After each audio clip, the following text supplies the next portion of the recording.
Parliament సమావేశాలు కొనసాగుతున్నాయి live లో చూద్దాం। इसलिए आप अपना भाषण जल्दी से खत्म कीजिए। और एक सेकंड एक ही सेकंड 1 सेकंड हुड्डा जी एक सेकंड नहीं एक सेकंड नहीं एक सेकंड आपको 1 सेकंड हुड्डा जी 1 सेकंड रुकिए।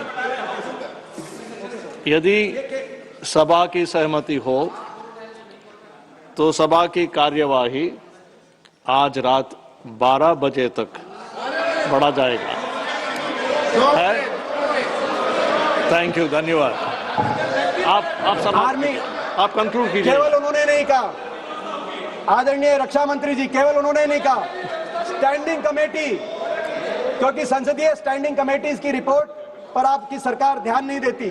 2018 की रिपोर्ट, 2023 की रिपोर्ट क्या कह रही थी आपको? आप लगातार रक्षा बजट को घटा रहे हैं, जो सही नहीं है, और रक्षा बजट को बढ़ाइए। इन 11 वर्षों में रक्षा budget as a percentage of GDP और एज अ परसेंटेज ऑफ हमारा जो budget as a percentage of GDP, इन 11 वर्षों में रक्षा बजट 2.5% से घटकर 1.9% पे आप लेके आए। और ये जो रक्षा बजट एज अ जीडीपी के प्रतिशत में, ये रक्षा बजट 1962 के युद्ध के बाद सबसे नीचे स्तर पर आप लेके आए। और स्टैंडिंग कमेटीज आपको कह रही थी कि ये सही नहीं है। रक्षा बजट आपने कम किया, अग्निवीर जैसी योजनाएं आपने लेके आए, जिसने फौज, देश की फौज पे जिसमें हमें गर्व था, उसका हमारा मानना है कि वो फौज के लिए सही नहीं थी। लेकिन उससे भी एक और दुर्भाग्यपूर्ण बात यह है कि रक्षा बजट में एयरफोर्स मॉडर्नाइजेशन के बजट में भी आपने कटौती करने का काम किया। जो राहुल जी, हमारे नेता, बार बार जिस बात को लेकर आपको आगाह कर रहे हैं, आज हमारे देश में 60 स्क्वाड्रन की जरूरत है। 60 स्क्वाड्रन की, जो एयर मार्शल बोल रहे हैं, 41 स्क्वाड्रन, 41.1 स्क्वाड्रन यूपीए के समय, हमारे समय मंजूर हुए थे 2011 में, मगर धरातल पे केवल 31 स्क्वाड्रन आज एयरफोर्स के हैं। और इन 31 स्क्वाड्रन में से भी कई स्क्वाड्रन ऐसे हैं जिसमें जैगुआर जैसे जहाज हैं। ये वही जैगुआर है जो पिछले 6 महीने में 3 जैगुआर जहाजों का क्रैश हुआ, जिसमें 2 हरियाणा के हमारे पायलट थे जिनको अपनी शहादत देनी पड़ी। जैगुआर के साथ सभापति महोदय, आपने इतने महत्वपूर्ण विषय पर बोलने का अवसर दिया। विशेष रूप से आभार व्यक्त करेंगे हमारे पार्टी के राष्ट्रीय अध्यक्ष। Madam, 1 second.